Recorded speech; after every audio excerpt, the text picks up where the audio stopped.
It's a crazy NFL free agents frenzy, right? Free agent frenzy. Is that what we're calling it? This Whoop. is the Bully Ball Yeah. Podcast. I am Jason Aponte. That's Steph Sanchez on the Gold Standard Podcast Network. Steph, can I ask you a question? Can we start yelling about the fact that the 49ers didn't sign Derrick Henry and didn't get Joe Mixon and didn't trade for Brian Burns and didn't bring in Daniil Hunter, man? Is that what this whole podcast is going to be about? Where are all the offensive linemen? Sign all of the offensive linemen. Just a There's like team two full of of them, three of them 53. that were actually available. Two or three or four of them that were actually available. It's. I love the let's address the position, and there's only like four or five people that like possibly could have been there. And then when you look at their numbers, they were just completely out of it, Steph. So is this going to be an episode where we just talk about free agents that the 49ers have not signed and just be upset about, or are we going to be level headed here? That would probably take us all day, to be quite frank, Jay.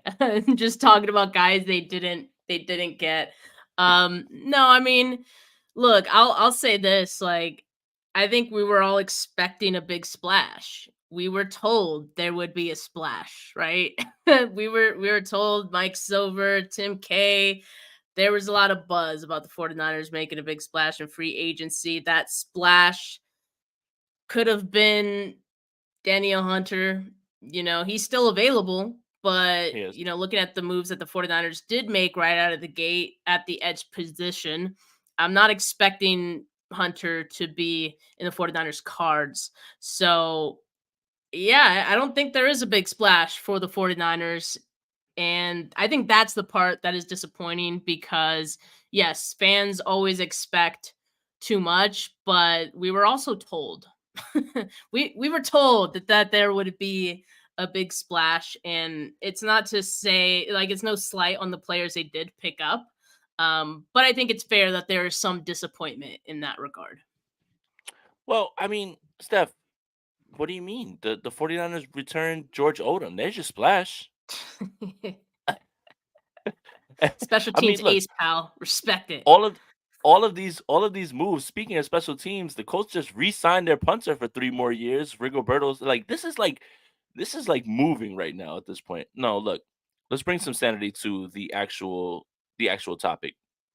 Obviously, Leonard Floyd, when on the surface and you're hearing Daniil Hunter, Bryce Huff was somebody that people wanted. Obviously, I don't think that he was going to be in the cards because his price range was going to be, out of this world, even though he only has 7.5 sacks.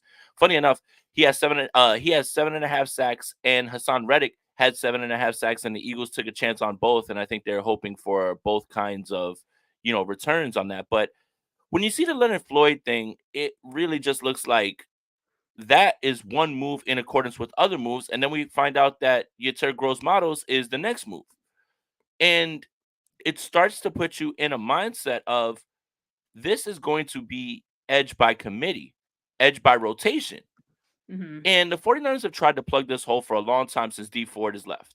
In terms of, man, we need an edge guy to go with Nick Bosa, turbo package, everything. They tried it with Chase Young. They've tried to plug that hole. I think for a little while, Amenahue, Arden Key, they found guys that have been able to be there. But I think the 49ers right now are in a position where everything's going to be edge by rotation. And it doesn't look sexy, right? It does not look sexy at this point, especially when you start to see the Eagles added Bryce Huff, Saquon Barkley. You see teams in the NFC getting a little bit better. I think Green Bay Mm, has had a hell of an offseason so far. Like, yep. regardless of the overpay that I think that Josh Jacobs is getting Xavier McKinney, that's impressive. Like, I think the Green Bay Packers are closing the gap a little bit more. But I'm not in this mindset of, the 49ers are doing the wrong thing right now. Now, whether it works out or not is completely different. But I'm not panicked right now. I'm just not. And I think what a lot of people are forgetting about free agency stuff, and you can tell me if I'm tripping, is early on you see the moves happen. And the first week is pretty crazy. The first 2, 3 days are pretty crazy. But then there's always players that are available later on that are impact Hmm. players and guys that you're just like, oh, he's unsigned. Oh, I had no idea. Oh, hey, maybe we should bring him in. And I think that's where the 49ers are really going to make their impact. And also, their splash could be in the draft. It could be move up in the draft, right? Like, you have all these picks and you have all those the resources. So for me, it's like honestly, I don't feel as panicked. I really don't. I don't feel as panicked, and I think that there are going to be moves made later on down the line that we're going to look back on and say, "Man, that was really shrewd. That was really smart, actually."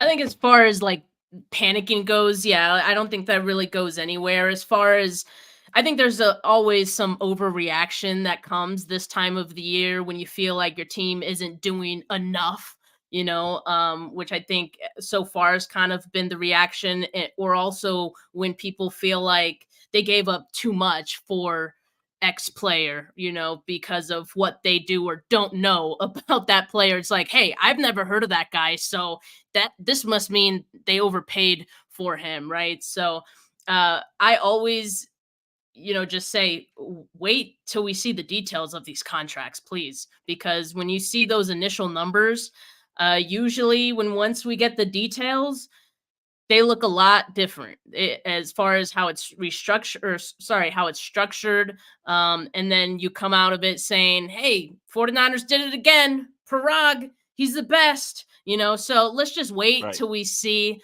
the details of some of these contracts before we make sweeping judgments. I do think what you said is interesting. And I was thinking about it earlier as far as the pass rusher by committee opposite Nick Bosa, right?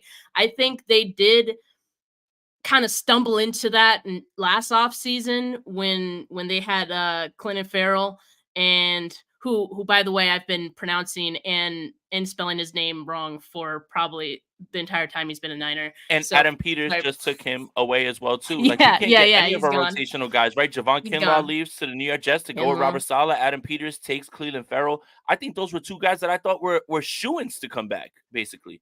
Yeah, no, Peters is I love what Peters is doing out there in Washington. He's making a lot of great moves. But yeah, like him, and then also Randy Gregory, Chase Young, when they brought him along, there was a lot of 1A, 1B, or 2A, 2B, I guess, because Nick, you'd call him the one.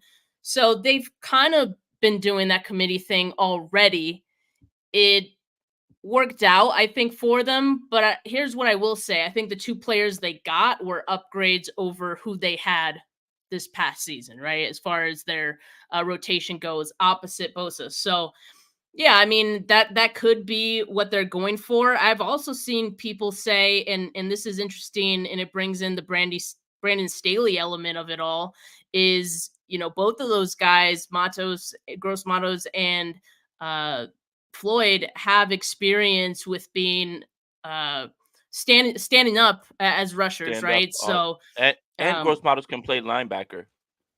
Kenny. Okay, so yeah, the outside linebacker role, they've both done it before. Gross Matos can rush from inside as well, so that's a new wrinkle they'll enjoy. That's similar to Charles Omenihu, so maybe getting some of that back. A bit of what Eric Armstead did early on in his career as well with the 49ers. So, and Gross Matos is young, so I do like that about him. So the fact that both of those guys have that experience, some people are maybe speculating, are the 49ers going to run some kind of hybrid? I think that's interesting. I mean, a lot of what people said about the 49ers defense this past season was everything was too static. Like it was too predictable. Adding those new wrinkles, I think, make the 49ers defense a little unpredictable. So if they add those things into this season and they bring in players that kind of fit that, that's really interesting to me how they could work that in, and it kind of feels like with some of those moves they'll have those options, they'll have a lot of flexibility, as well as as we mentioned, the rotation. But yeah, I don't think the 49ers are done yet. I mean, you talk about some of the names that are still available, and they're not the splashy guys, but could very well be high impact players for the 49ers. And I know one guy that you've been mentioning here on the show before, and I'm trying to I'm trying to remember his name off the top of my head. Kenny Moore, right? Like I that would love be that. a hell of a signing for the I love 49ers, that. right? It's not the splash signing, but that would be a high impact guy for what they're Oh looking yeah. for at nickel. He's still available. Yep. So yeah, there's some moves, and usually that's when the 49ers do cook. Like when they do get into these couple days after the free agency frenzy, maybe a week after or two, they find value in that. So, yeah, I think it's interesting. Jay, what do you think about all these 2-year deals? Because I think to me, it's interesting to see that the way that these next 2 years set up for the 49ers. This obviously, 2024, shaping up to be a big window opportunity, or I should say, like the end of their window. And then 2025, you're kind of entering this new retooling phase with Brock Purdy getting his contract extension at that point. So, how do you feel about all the 2-year deals and how, that could work with the 49ers going forward? I'm fine with it. I mean, obviously the veteran and it's funny because all of the rotations at the defensive end position for the 49ers have been comprised of a veteran and a guy with high upside traits that you want to get the most out of Chris Kosurik. Well, that sounds to me like Leonard Floyd and Gross Models. And again, when you're looking at these numbers, don't get and I need somebody smarter than me to explain the cap. Just because a guy is there for 2 years and 20 million doesn't mean that he's a $20 million cap hit or a $10 million cap hit every single year. So I think the way that these contracts are constructed is another way that'll tell you how it's going to go. And when you're looking at Fred Warner getting extended, I think they have a plan for everything going forward. But Steph, I want to bounce this off you. And this is something I kind of floated after the combine because I talked about who are the defensive coordinator candidates? Who did they meet with at the combine? Mhm. Could this be the San Francisco 49ers are shifting in philosophy and they want productive edge rushers, they want productive defensive linemen. But could this be the time where the 49ers are shifting completely to secondary and finding a way to cover more while you still have Nick Bosa, you still have Javon Hargrave, you still have guys who can get after the quarterback. But is this, and I love the Kenny Moore thing. Obviously, I brought that up many times. I think him being in the slot is incredible because then you can kick Demo back outside. And now you really got your 1, 2, 3. I think you're great. And then obviously we want to see what Hufunga and Tig are going to be. But are the 49ers looking to, again, in the first round? They could, if they wanted to, see someone in the secondary in the first round that they could trade up and go get. Is there a philosophy change on the way? Is this now a new way to look at this? Even if this system and this practice has been tried and trusted because it is a vet and it is a guy who is a high upside traits guy that you're betting on. But man, uh, I I'm interested. I'm interested, like to see if this is what's going to happen. When you look at all the defensive coordinator position guys, they were all secondary guys. All the people they met with at the combine. Right now, there aren't exactly any secondary guys that you can go out and go get that are difference makers. I mean, Kenny Moore is, but I'm saying outside corners. Um, Mhm. L'Jarius Sneed is on the block, but that requires a trade. But what if the 49ers in the draft now?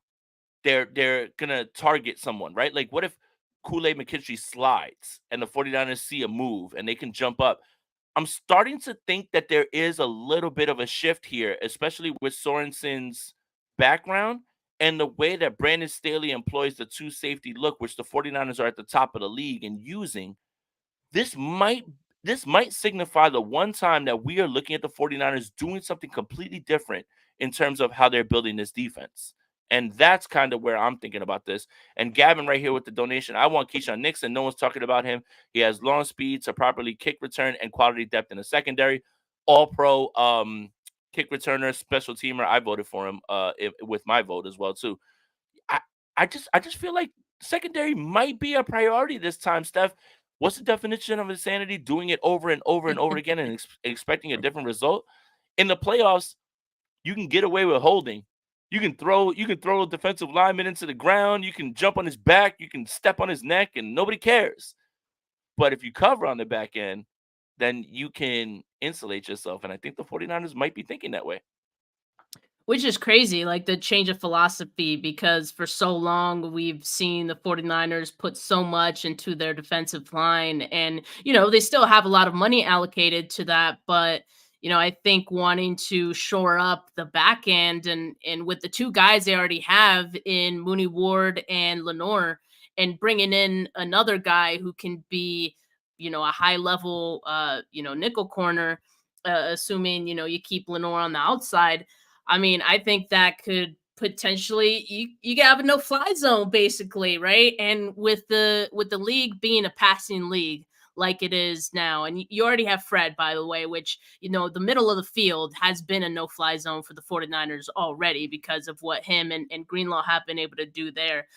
So I mean, yeah, the fact that the league is changing, it's always evolving. It always is adjusting to what other teams are doing. So do you feel like the 49ers or the NFL has adjusted to what the 49ers have been doing historically? I mean, everyone kind of knows the 49ers MO, get after the quarterback, quickly. And, this past season, and sure, maybe some of that had to do with what Steve Wilkes was doing, but this past season, we saw a lot of the time quarterbacks or offenses game planning around that, right? A lot of play action to get quarterbacks out of the pocket, a lot of getting the ball out quickly. That's harder to get to the quarterback if he's getting the ball out in 3 some seconds, right? So I think we saw a lot of that. We saw a lot of adjustments that the NFL made to this 49ers defense. And so now it's time for the 49ers to kind of adjust. Right. And so I think that's one way the 49ers can do it. We've been mentioning Brandon Staley. What he historically has done on defense is different than what the 49ers have done. So if they add some of that into the mix too, I mean, yeah, I think those are welcomed adjustments for the 49ers. As far as Keyshawn Nixon, if they can find a corner who can also kick return, I mean, yeah, sign me up. Sign me the hell up. And there's a couple of guys who are available who can do that for the 49ers. So we'll see if they make a move on that as well. But yeah, I mean, we'll see. And I do expect the 49ers to address corner and probably even safety in the draft as well. Now, how high in the draft they would do that that's still up in the air. But the way that they're setting themselves up in free agency, and we've been talking about it too, they're primed to go best player available in the first round, and maybe even beyond that as well with their second round pick too. So, John Lynch said they like to draft good players, right? So leaving it up to any position with your first round pick, I think is a smart move for the 49ers and just getting the best player available on your board. Yeah, and it's crazy? The last time the 49ers have had a punt return touchdown was Ted Ginn, if I'm not mistaken. Well, so Uh I thought that too, but wasn't it it was Richie James. Richie James Richie had a James Richie James in had a what, touchdown. 2017? 2018 kick return. Kick return. So punt was probably Punt return. Ginn, and then kick Punt return. return was Yeah, punt return. 2018. Don't correct Yeah. me. Punt return. Daz, I thank you for the Technicalities. donation. Yeah, it's not technicalities. It's the thing that so, there's constant talk about the defensive line. Yet for a quarterback, you may be paying $45 million a year. You currently have an aging Trent Banks and the mediocrity of the rest of the offensive line. So I guess we should talk about the offensive line. And when it comes to the offensive line, again, Onwenu was never going to be a part of the plans, especially when you look at that, that contract. You look at this guard market, and my goodness, $20 million a year for a guard and Robert Hunt, like that would never be a part of the plans. But I do think we have to have a discussion, Steph, about the way the 49ers have addressed the offensive line. And a little bit of the way that they've addressed it is Kyle Shanahan believes he can scheme around it. And if everybody does their job and listens and does this, and this, we'll get around it. And the Colton McKivitz thing is interesting because the $7 million has been floating around, and it's just I don't necessarily believe it's starter money. It could be construed as starting money, but he could be the Brunskill type because he has left tackle experience, guard experience, right tackle experience, and move around. That doesn't take the 49ers away from drafting a lineman. And for everyone who immediately wants a lineman, if you don't identify one early on, I know we all want Aurelius Mims, which a lot of people believe is a Mhm. year away. But if this is the deepest class of offensive linemen, then why do you have to like smash in a pick at 31 if you know that there is a chance that you can find someone else later on? So, all that to say this, the 49ers absolutely have to address the offensive line. You look in the draft, Aaron Banks was a draft pick. I feel like a lot of people felt like that was too high, but okay, we'll take his return. Return on investment. Spencer Burford, that one doesn't look as good. It doesn't feel like that's going to be a fit going forward. But Jay Brendel feels like a stopgap at center. Same thing with Colton McKivitz, stopgap. I understand nobody wanted to pay Mike McGlinchey. That's fine. I get it. I get it. But with the way the offensive line is now valued, you have to overpay those guys to even get steady production because they're such a hot commodity. So right now, offensive line is probably the crux of this team right now because whatever you lose on the defensive side of the ball, you can gain back on offense if you're scoring. And if you're able to hold, drives together and your offense is rolling. So, all this to say, I don't know if the 49ers have to immediately smash in a pick at 31, but if you identify a guy and you move up, use one of those comp picks that you've been getting over and over.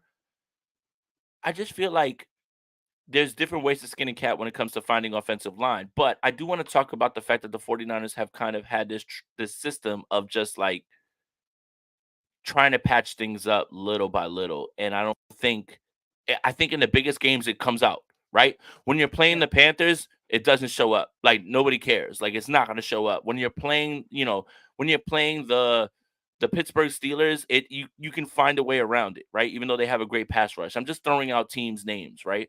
But when you're in the biggest games, and it just seems to be Chris Jones almost every single time, when you're in those big games, it always just finds a way to creep back up. And I think that it's time for them to invest a little bit more into the offensive line aside from Trent Williams. No way, Jay. No way. I mean, that's what we've all been saying, right? And that's why it's been very frustrating for fans, for us, because I think we kind of see how it's going to play out. Like we know Colton McKivitz. That come on, like that's not your guy who's going to in the biggest game of the season is going to back you up and have your back, have your quarterbacks back. So yeah, I mean, it eventually catches up to them. Tale as old as time with this team. I think that's the one thing. If we can criticize anything with Kyle Shanahan, that would be the one thing right now that for me, rings the most true. Is like he tries to just scheme around it. This guy's good enough. We're not going to put a lot of money into the offensive line, Get the ball out and on time, and the guy's exactly. gonna be I open. got the perfect It's play just for like, that. Just yeah, just get the ball out. But we saw even love in you, the Kyle, Super love you, Bowl, Kyle, but come on, uh, man, love you, yeah, Kyle, but man, come on, like man, come on, man. we we saw even for the perfect offense, there's a better defensive play call for that, right? And yeah, the 49ers offensive line just didn't cut it. So that's why it's frustrating. That's why I think we've all been kind of saying that, man, hopefully, this opens up the eyes of Kyle Shanahan that he can finally choose to allocate more to the offensive line. But as of right Read this stuff. now, we haven't really seen that. And Daza 0187 says, was Kyle Shanahan able to scheme around Chris Jones with this current offensive line? You're going to come up against elite pass rushers in the big games. And that's exactly what happened. It's kind of like we all knew this was going to happen. You can have a serviceable offensive line, maybe even an above average offensive line, maybe by the end of the season, but I mean, that's still not going to be enough. I think for what the 49ers want to accomplish, they need to have one of the top offensive lines in the Yeah. league to Mhm. protect their quarterback and protect the plays that Kyle wants to run. Why why limit yourself in the plays you can run because your offensive line can't even protect for that long, right? Like that just seems very silly to me. So, yeah, I mean, this, and we've been saying this is the draft to invest in offensive line. This is the draft to invest in a tackle, and not just a tackle who can maybe compete with Colton McKivitz in 2024. We're talking about a tackle who can take over Trent Williams in potentially 2025 or later, right? So, a guy with high upside, a guy who they can build around. I also feel like the thing with Kyle is he's not a big fan of starting offensive linemen in their first year, no matter like how high upside that guy may be. Um, he's always going to lean on the veterans because I think part of it is like he doesn't want to risk mistakes in games, but to a certain extent, you're not letting them grow, in those moments either. So he kind of likes to develop them in the background and then wait a year or two before they actually start. I mean, Colton McKivitz was an example of that, but maybe he needed another year. I don't know. And so again, like this is the year to invest in tackle. I'm not mad that they brought back Colton McKivitz, but I also hope that it doesn't mean they're not going to address tackle in the draft. I don't, just because of how deep this class is, I think bringing back Colton McKivitz doesn't necessarily mean they won't draft a tackle. In my mind, like they have to, like they have to. This is a year to do it. They don't just grow on trees. Good good tackles, right? But this is going to be the opportunity to do it. As far as guard goes, have you seen the contracts that guards have gotten? Like That's crazy. I am It's totally okay. inflation's real. It's Inflation's real. Robert Hunt getting 20 million a year, insane. No way It anybody pays that. is, yeah, it's crazy. Look, I would like to have Feliciano back if possible, I think but if he's he's gonna definitely coming get back. if he's gonna get a crazy deal like that, Well, I let me mean, shut up no, because I thank thought you. Kinlaw and Farrell are coming back. Let me just shut up. Yeah, exactly. So I had the old it, takes expose myself after that one with Kinlaw because I was sure he was coming back, and then it comes across Kinlaw signs on day one of free oh agency. man, Kinlaw signs with the Jets. I'm just like, geez, man, can we get any of our rotational guys here? Like, can we get any of them back? it's tough, man. They got a lot of holes to fill. So but there's more work to be done. I mean, this is like you said, this we're barely in the middle of day 2 of legal tampering, and there's going to be more moves to replenish, and who knows, they'll probably bring in some like rando offensive linemen as well, Uh huh. that none of Well, us Ben Barch know. is coming back. We're all the And way Ben back, baby. Barge, yeah, sure, Ben Barch, let's baby. go. Let's Super go. Bowl. Super Bowl. Ready. Well, I will say this again: the $7 million doesn't look crazy if Colin McKivitz becomes the Daniel Brunskill kind of Swiss Army knife, just in case, right? Break in case of emergency type thing. I think that's extremely valuable. I think it's something that we kind of took for granted, and we kind of would have killed for Daniel Brunskill last year, to come back. But when you're looking at the draft, Jordan Morgan's been a name that absolutely comes across all the time, but he has short arms, but he's played right tackle, can play left tackle. Grant Barton, left tackle for Duke, somebody that can slide inside and be a center. He's played center in 2020. I had a conversation with Matt Miller, with Daniel Jeremiah, with Field Yates about offensive line. I didn't want to talk about anything else but offensive line and their thoughts. All of those guys were talking about Graham Barton being a guy that like can kick inside, be your center. A lot of what makes this offense go is the center. And Mhm. we saw it with Weston Richburg. Like they identified it immediately and they said Weston Richburg has got to be the center. And we're just like, Weston Richburg, like what but you need a guy who can pull and move and everything as well, too. And I think that's kind of when I watched Graham Barton because I got turned on after like all of the mock drafts and everything. I got turned on to his tape. I see a guy that can absolutely not only give you that versatility, but be outside leading the run, right? And it sounds like Kyle Juszczyk is not going to come back, right? And I think that's somebody that you can use in terms of, like blocking, right? Like Kyle Juszczyk, no matter what you think, right? And if you think it's an overpay, I completely like, I'm not going to fight you. But when you're talking about how he gets to the second level and he allows people to get to the blocks and the combo blocks that are allowed to happen because of Kyle Juszczyk, I think you're gonna have to start prioritizing offensive line now because you may have to get rid of the fullback position if Kyle Juszczyk doesn't come back. And Daza, again, thank you for the donation. For some reason, it feels like every year we need to upgrade secondary and O line, but they continuously invest in D line, and last year it underperformed. And Callie brings up a good point. Alex Mack also. That's the thing is I'm hoping. Okay, so this is just me wishing on a star, right? I think you bring in two guys that are very productive at the defensive line. You add in Drake Jackson. This is your rotation. You need to bring in more defensive linemen. I think Kevin Givens comes back. Sounds like DJ Jones is not coming back. It sounds like the Broncos are very much into the idea of keeping him. And hey, in a perfect world, maybe Eric Armstead kind of just sticks around because that's not all the way done as well too, and we'll figure that out in a little bit. What if this is the time that they actually prioritize secondary and O line? And the thing is this right now, what the 49ers have been able to do in this season was regardless of how the defensive line performed, regardless of how the defense performed, the offense was able to pick up the slack because you're putting up 30 a game, right? So you want to have this like world class defense. And I get it, right? Like defense wins championships, whatever mantra, whatever sort of what I guess saying from the 80s you want to use. But the 49ers have been able to mask that a little bit this season because I think, regardless of where they ended up in terms of the numbers, right? Because they ended up very high in certain things, it's the offense that actually is picking up the slack. They're picking up the slack a little bit more now for the defense. And when you have an offense that can do that, you can take a step back defensively. But when the offense is putting up 30, it doesn't feel as bad.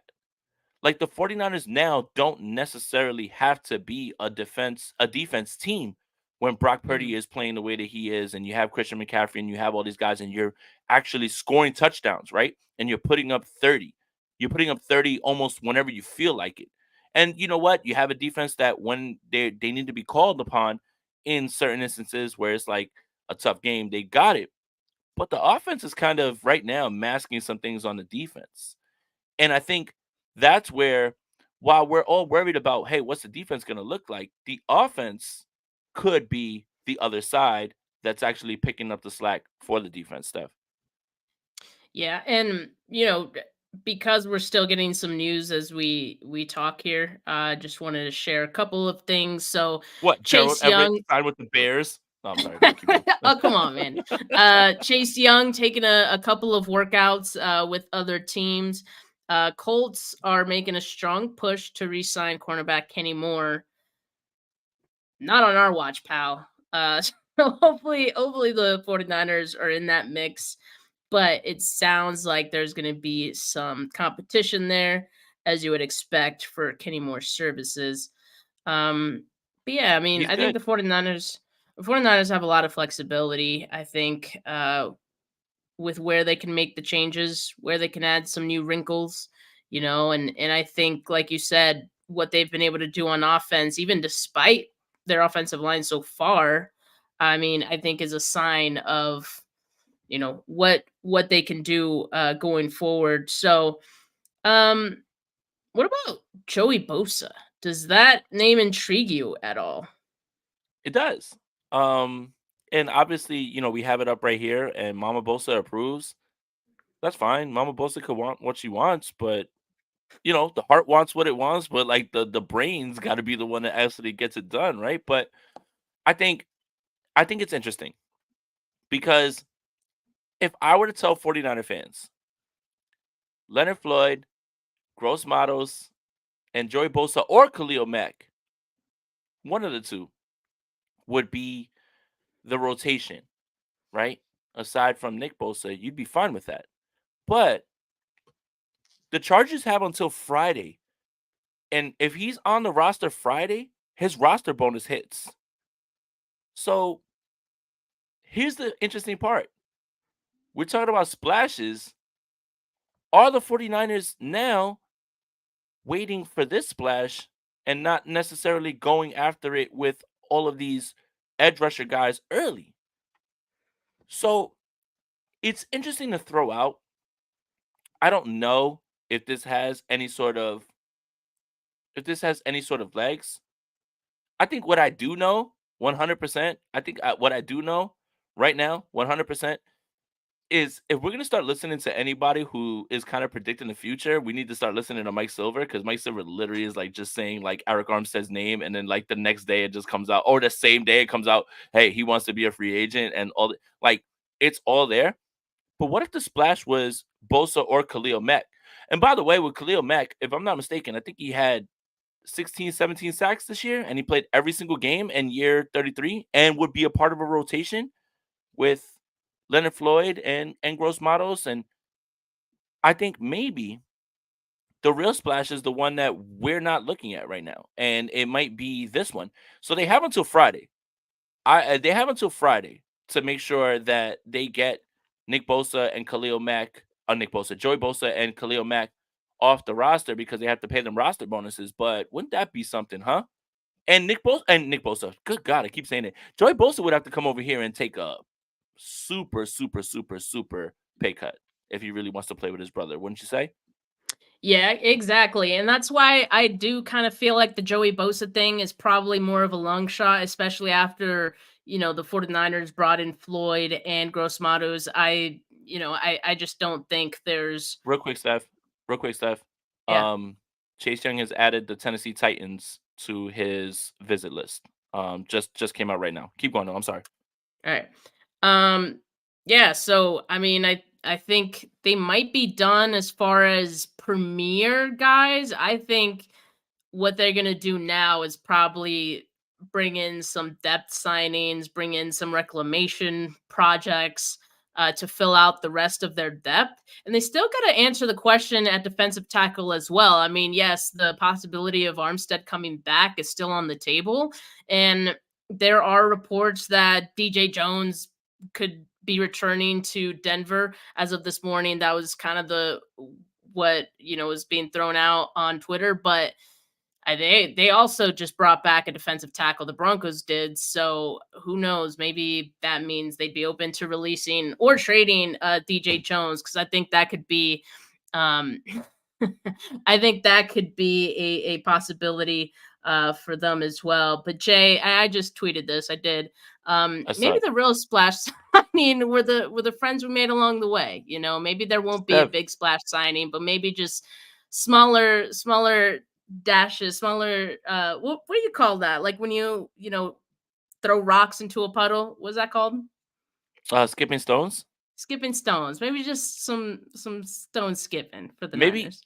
maybe the real Super Bowl championship is the friends that we Ripple. made along the way, also Ripple, too. Rob Like said. it's A ripple. I don't know why. Like I haven't heard that word in a while, the but real the real Lombardi is the friends that we made along the way, and not that. J Dog Boston, thank you for the donation. Kyle doesn't change. Does it even matter? We lit are trying to stack the roster with a supposed great coach. Chip Kelly could get to a Super Bowl with this roster. Uh, Thank you for the donation. I respectfully and humbly disagree with that about Chip Kelly being able to get this roster to a Super Bowl. Um, a lot of the frustration right now is just based on like how loaded this team is. And if you put this team in Madden, you're probably gonna, roll 16-0, 17-0, win everything because of how loaded you are, right? Like I get that part. But I don't want to start saying that Chip Kelly is going to be the guy that, who hasn't coached in the NFL and is not getting any sort of job, like, or no one's calling him, like, would be able to like do that. I don't think that that's something that I would agree with.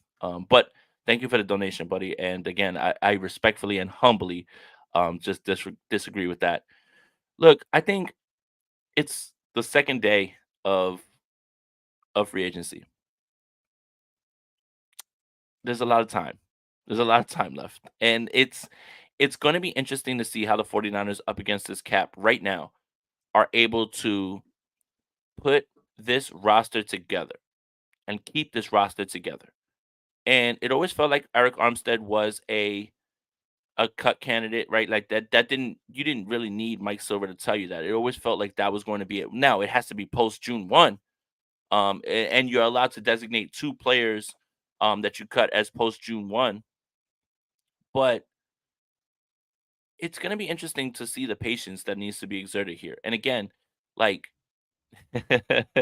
Callie, I'm trying to change, man. Like I think in 2024, um, level-headedness and humbleness is it's in. It's way cooler than being, insane and ripping my hair out and stuff like that. But I think again, like when we're looking at the way this team is going to be built and the way that the the team has found a way to build themselves and they have a first round pick for the first time. Um, I do kind of want to push back on the idea of bringing in someone who can be a developmental project. And I think that's where the 49ers find themselves in this position because you've kicked the can down the road. Oh, he'll be ready in a year. This guy will be ready in another year. Give him some time. No, no, no, no, no, no, no. You messed around. You Mhm. messed around for 2 drafts because you were loaded at certain positions. You messed around. You took a kicker. You messed around. You waited for you're waiting for developmental guys. You're waiting for this guy to pop off. No, no, no, no, no. This draft is for guys that will be stepping in the door today. And you have to be able to start today. Okay? That's why you don't draft Brendan Rice. You don't draft this guy. You don't draft guys because of names. Get the guys that'll get in here day one and will be difference makers for cheap. For cheap. That's the point. And Daza, again, thank you for the donation. Been very generous. How much of a better place would it be if we picked Buckner over Armstead, or at the very least took Wirfs instead of Kinlaw? Now, this is a great conversation, Steph, because the 49ers get the ninth pick for DeForest Buckner. I don't think you can do better than that, right? And they replaced him with another defensive tackle because of need. But if you went best player available, you would have ended up probably with Tristan Wirfs. Explain the strategy to me, Steph, because that is where you find yourself in a position where you're jamming players in as opposed to doing the right thing in the draft. Well, you know what? I actually feel like that experience taught the 49ers a lesson that, if you do get rid of a player, you're not just scrambling to find someone in the draft and plug him in and hope it's going to work out the same way. And I think that's exactly why, in these past drafts, when they've had a first round pick, especially, they do go best player available. And I don't think that has really steered them wrong. And this was one example of trying to just go based on need because you really needed a defensive tackle and didn't really look to replenish it in free agency at all that season. I think that's part of the reason why it didn't work out for them. So I would like to think that they've learned their lesson and approaching it a different way now. And I think that shows some growth and some maturity by this team uh to know that you you can't always just bank on these guys in the draft either. But Right. this season is going to be really interesting, I think, because I think we do expect it to be this big last attempt at this window that they have, and it's also setting themselves up for 2025 and that retooling. Like they have to think ahead at that as well. So it's going to be a interesting mix, I think, of both as this year kind of goes along. And which is why I was talking about the 2-year deals. I think, the 49ers are setting themselves up to be flexible in the next 2 years.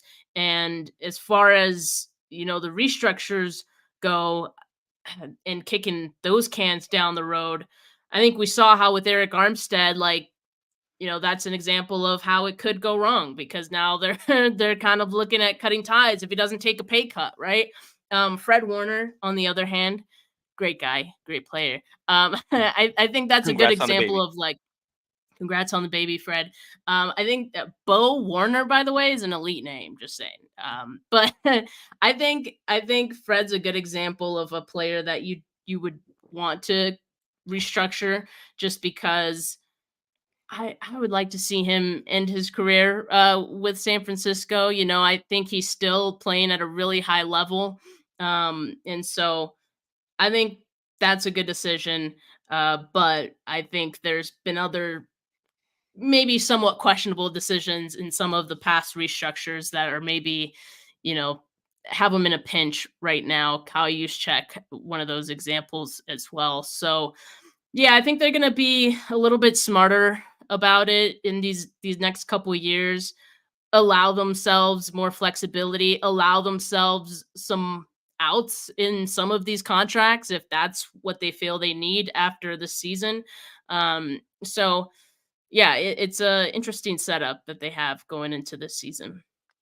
Yeah, and someone just tweeted at me, and I think it's really funny.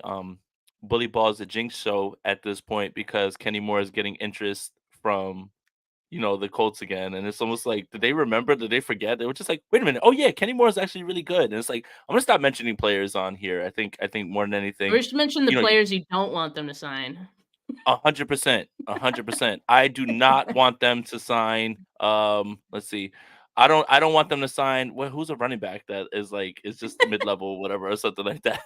All of them, But Jay. not I'm all of kidding, them. I'm I kidding. mean, goodness I'm gracious, kidding, Aaron I'm kidding. Jones getting 1 year, $7 million with the Minnesota Vikings. That's crazy. Running backs matter, I hear. I mean, maybe a little bit, maybe just a little bit, just a little I'm bit. I mean, joking. Josh Jacobs 4 for 48. That's insane. I would never, like, never. I would never be able to do that. But it's gonna be very interesting to see how this offseason plays out. I think again, um, the the overwhelming response to day one and day 1.5 right now, because I've got my TV on right now and it's 3 o'clock right now. Um, it's a little bit over the top because the 49ers have been able to find impact players in terms of later on, you can't even believe this team hasn't signed anybody. Like, he's not been signed to any team, that type of player. I think we should all trust the process a little bit, but I understand the anxiousness because Steph Sanchez, I don't want to use this as hyperbole, but I do want to leave the show with this, and I want to let you guys think about this. This is a very important offseason in terms of free agency and draft, and it is imperative that the 49ers find a way to get this thing done before Brock Purdy starts to look at all these other quarterback contracts and says, you know what? I want that. I need that. This is what I deserve, because look at him. When Dak Prescott signs his deal for 45, 50 M's, and Brock Purdy says, ha ha ha ha ha, I've beaten him twice in the playoffs and I've done this, this, and this. I need this. Now the 49ers find themselves in a spot where you have to pay the quarterback. And a lot of teams have done that. And you have to pay the quarterback. And now you have to find a way to construct this roster. This is the most important offseason for John Lynch and Kyle Shanahan. It is, because the window's not closed, but let's go. Tick tock. When is it going to happen? And you have a quarterback that doesn't count towards your top 53. Tick tock, get it done. Figure it out. Because whatever it is that you're doing hasn't been working. And this isn't about the coach. This isn't about John Lynch, because they've built what they've built. And I think we're all happy with everything. But this is the most important offseason for John Lynch and Kyle Shanahan, Steph Sanchez. I could not agree more. I mean, yeah, I this is after this season, it's going to be a huge turning point for this team, potentially even the regime, um, and how they set themselves up for that is today, right? Like now, and so they got to do. That's what I'm saying. Like this is why this year is so interesting, because not only are you trying to set yourself up for 2025 and beyond with Purdy with having a big contract, but you're also trying to make it all happen this season, your last really big attempt at getting the Super Bowl until the next time, if there is a next time, right? So yeah, I don't envy them, quite honestly. But yeah, I hope they can make the moves to make this last attempt, because it is really hard to get that close like they were last year and get right back to it. But that's what they're gonna try to do. We'll see how it works out.